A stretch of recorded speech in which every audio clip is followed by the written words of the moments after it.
Olá, a partir de agora você vai ficar mais informado com os destaques da edição de hoje do Repórter Setorial. Prefeitura de Taubaté faz operação conjunta com a polícia em combate ao roubo e tráfico de drogas em bairro. Aplicativo ajuda consumidor a gastar menos em supermercados. Skates, a procura por este esporte tem aumentado.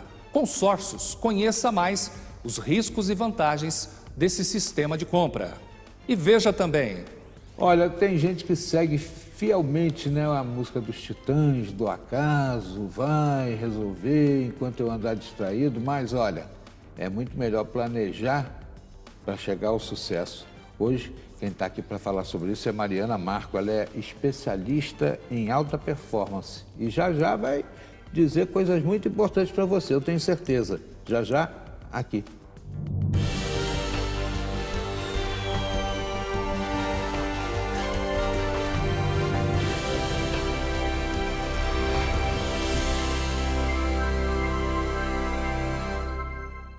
Olá, o Repórter Setorial começa agora mais uma edição. Os estados de São Paulo e Minas Gerais lideram no número de ocorrências de mortes por febre amarela. São Paulo também se destaca nas mortes de macacos. Dados divulgados pelo Ministério da Saúde revelaram que já chega a 53 o número de mortes por febre amarela no país. 130 casos da doença foram confirmados e outros 162 estão sendo investigados. Esses números são referentes ao período entre julho de 2017 e janeiro de 2018. Dados anteriores mostravam apenas 35 casos e 20 mortes no mesmo período. O maior número de casos confirmados ainda está em São Paulo, com 61, seguido de Minas Gerais, com 50, Rio de Janeiro, com 18, e Distrito Federal com apenas 1. Já o maior número de mortes em decorrência da doença está em Minas Gerais, com 24 óbitos, seguida de São Paulo, com 21, e Rio de Janeiro, com 7. O número de primatas encontrados mortos, também no mesmo período, chegou a 453. Deste número, 390 óbitos aconteceram em São Paulo, 58 em Minas Gerais e 4 no Rio de Janeiro.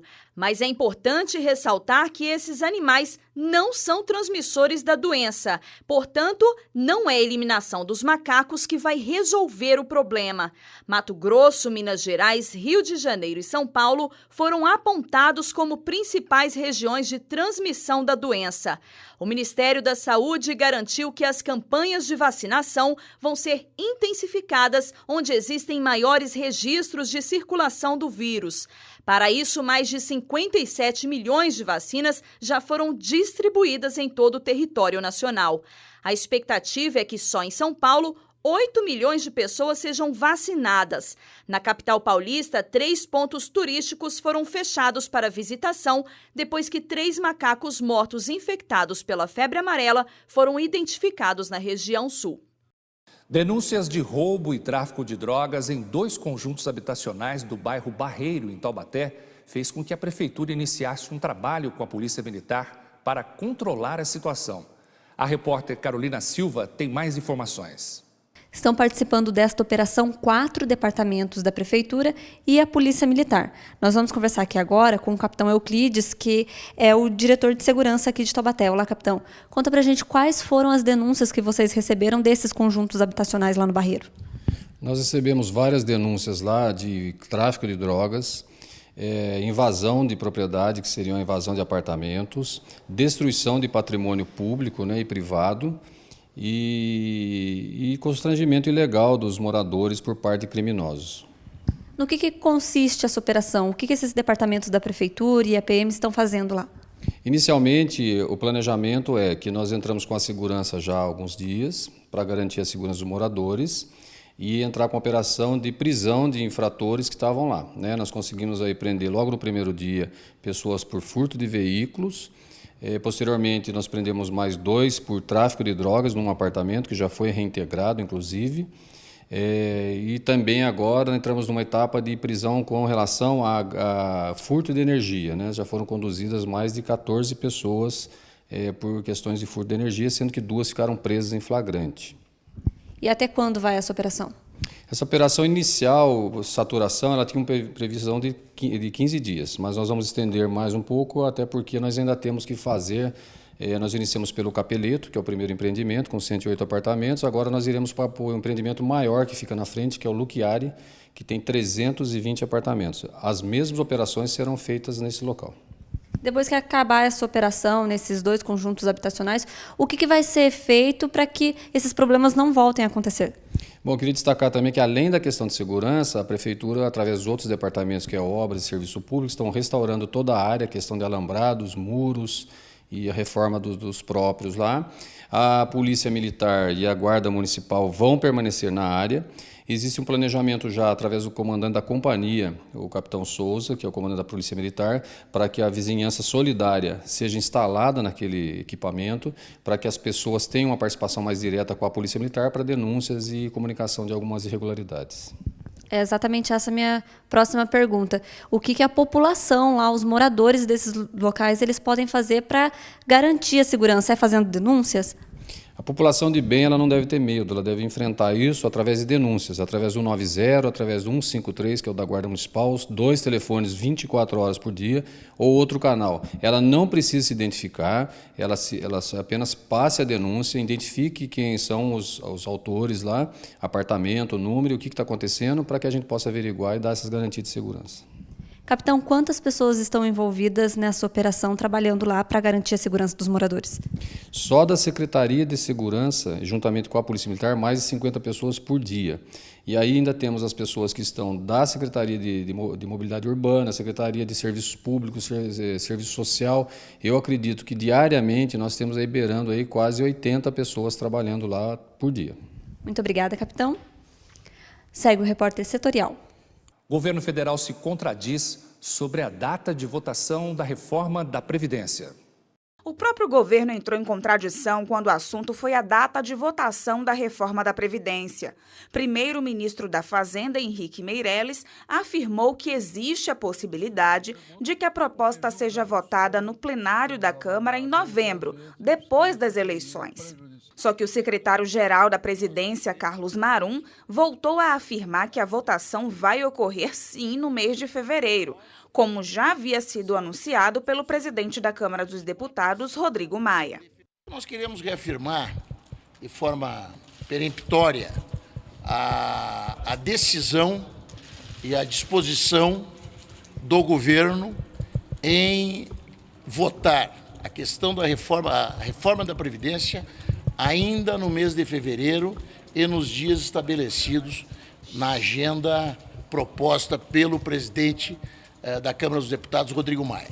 Ou seja, nos dias 19, 20 e 21, se iniciando a discussão nos dias 4 e 5 de fevereiro. Qualquer notícia em contrário, ela não tem sinergia com a realidade. Essa semana, o secretário da Previdência, Marcelo Caetano, anunciou o déficit das contas previdenciárias e, na ocasião, também afirmou que, para o governo, não existe a possibilidade de adiar a votação. O calendário com o qual se trabalha, com o qual o governo trabalha, foi o calendário estabelecido pelo presidente da Câmara dos Deputados, Rodrigo Maia, que tem mostrado um empenho no trabalho da aprovação da reforma. Então, a gente trabalha com o calendário de 19 de fevereiro, com a expectativa de aprovação tal como está na emenda aglutinativa. Ontem, o ministro do Planejamento, Diogo Oliveira, em entrevista à TV NBR, também foi taxativo e disse que a data de votação da reforma é dia 19 de fevereiro, sem a chance de alteração.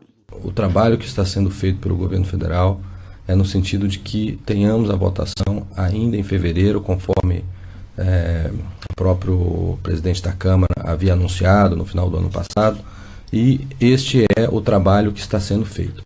O julgamento e a condenação do ex-presidente Lula têm causado repercussão, mas para que opiniões sejam formadas em relação a este tema, é importante entender o contexto que envolve o petista. Lula é o primeiro ex-presidente brasileiro a ser julgado por um crime comum. Ele foi julgado pela Terceira Vara Federal de Curitiba por corrupção passiva e lavagem de dinheiro, que é o foro competente para os processos da Lava Jato. O Ministério Público Federal acredita que ele recebeu da empreiteira OAS um triplex no Guarujá, no litoral de São Paulo. O MP também sustenta que o imóvel e a reforma do prédio seriam propinas da OAS. Em troca, Lula teria favorecido a empreiteira em contratos com a Petrobras. O juiz de primeira instância responsável pelo caso de Lula, Sérgio Moro, avaliou que o ex-presidente ocultou a propriedade do triplex, por isso aplicou a pena de 9 anos e 6 meses. Não satisfeitos com a decisão de Moro, a defesa de Lula e o Ministério Público Federal recorreram da decisão. A defesa sustenta, nas 491 páginas de apelação, que Moro agiu de forma parcial durante o julgamento e que não há provas que incriminem Lula. Já o Ministério Público Federal diz que a decisão de Moro foi muito branda, por isso pediu que a pena do ex-presidente seja aumentada. Além do mais, o MP disse que Moro só considerou apenas um ato de corrupção passiva na sentença e não os 3 atos autônomos ilícitos que teriam sido cometidos pelo petista. E para finalizar, o MP pediu que a pena seja cumprida em regime fechado. Fique agora com o comentário de hoje.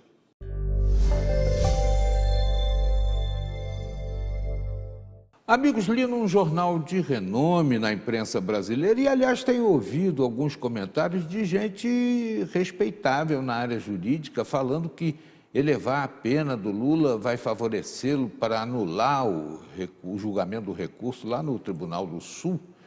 E acho que as pessoas realmente estão deslizando na maionese, como a garotada costuma dizer. Porque existe, de fato, o que os juristas chamam de reformatio impejus, né? Que é o réu não poder ser prejudicado no julgamento recursal.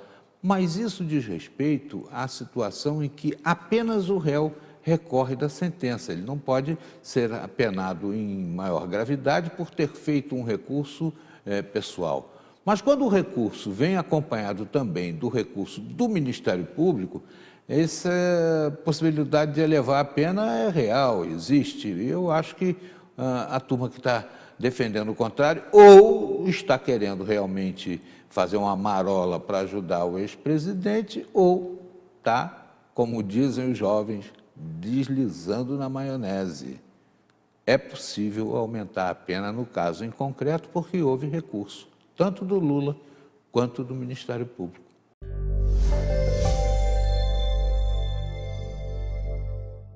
Veja depois do intervalo a importância da reciclagem e como o Pindamonhangaba recicla seu lixo.